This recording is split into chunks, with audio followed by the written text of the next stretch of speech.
Hello मेरे बच्चों। तो आप सभी का स्वागत है हमारे YouTube channel alpha education classes में। मैं आशा करता हूँ कि आप सब ठीक होंगे और खूब मन लगाकर पढ़ाई कर रहे होंगे। चलिए आप लोगों को लेकर आ चुके हैं क्लास 10 के लेसन 1 नंबर सिस्टम यानी कि वास्तविक संख्या के ऑब्जेक्टिव क्वेश्चन आंसर को। इसमें हम 10 ऑब्जेक्टिव क्वेश्चन आंसर कराएंगे 17 से लेकर 80 तक। चलिए देखते हैं। पहला नंबर सवाल हम लोग 17 तक कर लिए हैं, 17 से 80 कराएंगे यानी 71 से 80 कराएंगे। चलिए देखते हैं सवाल नंबर 71 को। क्या बोल रहा है कि 0.32 पापा पावर एक ऋण 2 पर एक ऋण को पी बटे के रूप में लिखें। बोल रहा है 0.2 पर एक ऋण को पी बटे के ग्रुप में लिखना है, यानी कि 0.32 पर एक ऋण को पी बटे के ग्रुप में लिखना है। इसको क्या करते हैं, पूरा संख्या कितना है 32, तो 32 लिख देंगे हम।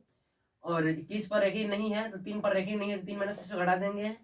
और कितने संख्या पर रेखिन है, एक संख्या पर तो 1 9 लिखेंगे। और पॉइंट के बाद कितने ऐसा संख्या है जिसमें रेखिन नहीं है तो 1 है तो 1 0 लिखेंगे। अब करेंगे माइनस, कितना आएगा 29 बटा में 90। कटने वाला नहीं है तो सीधे डायरेक्ट यही आंसर दिखा होगा कहीं ना कहीं।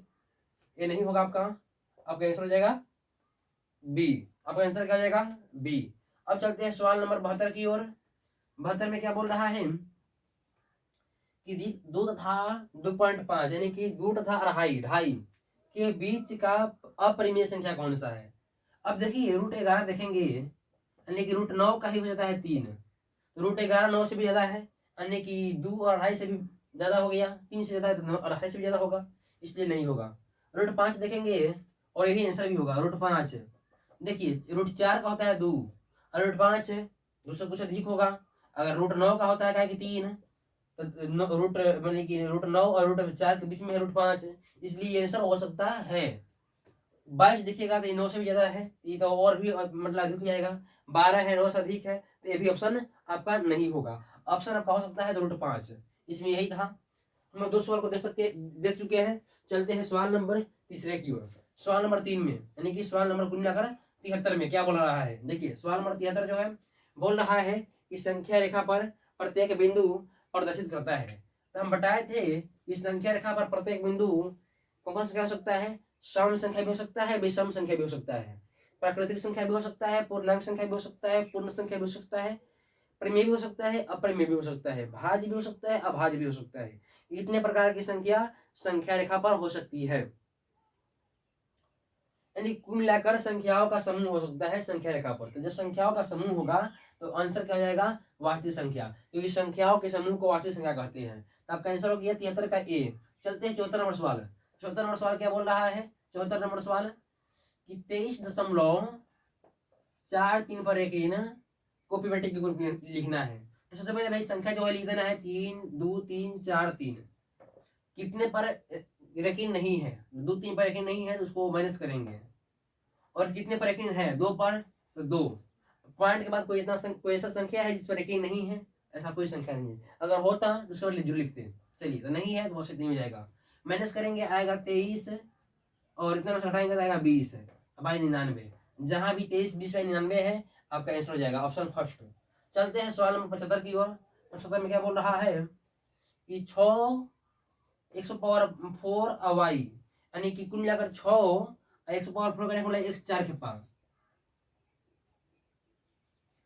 x 4 खेपा 1 2 3 4 y है तो y, इसका मतलब ग्रहण कर दिए। इसको भी कर सकते हैं हम लोग 3 गुने 2। चलिए एक और कितना है 12xy यानी कि 2 गुने 3 गुने x गुने y।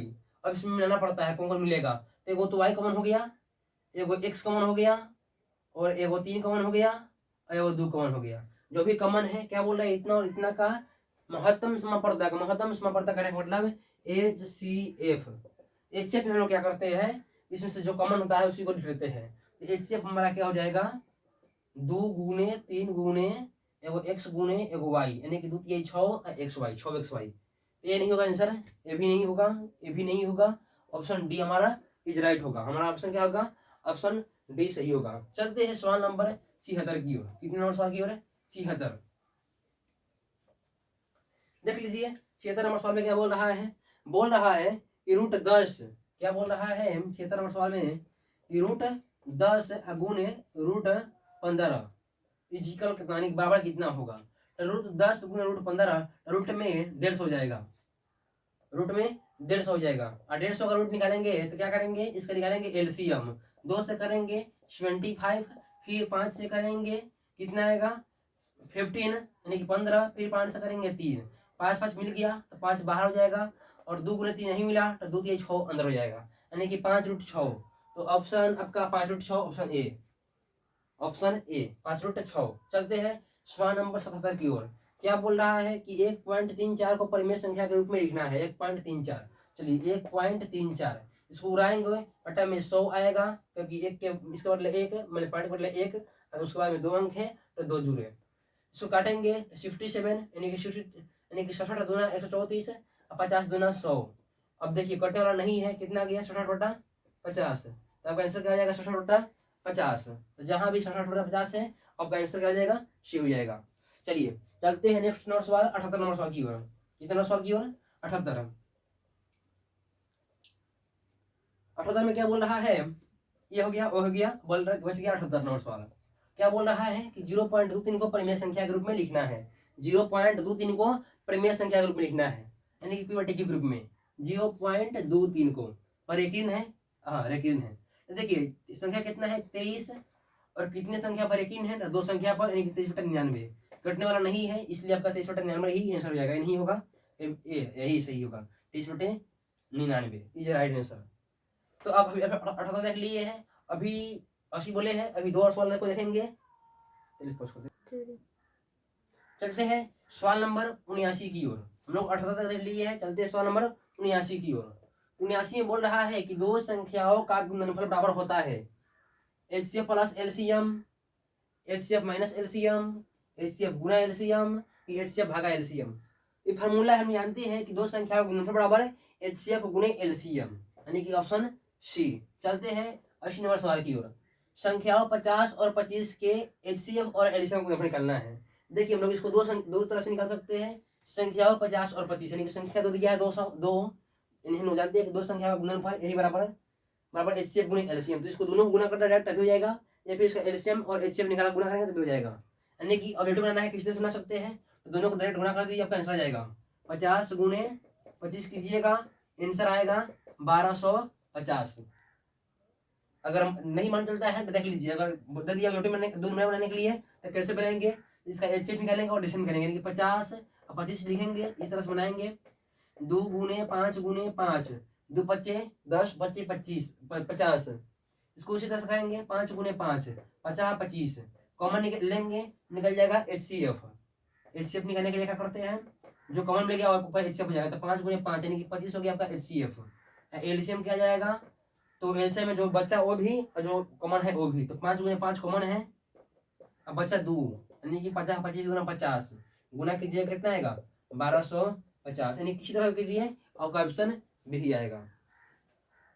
तो आज हम लोग देखे हैं पार्ट 5 में सवाल 17 से 80 तक।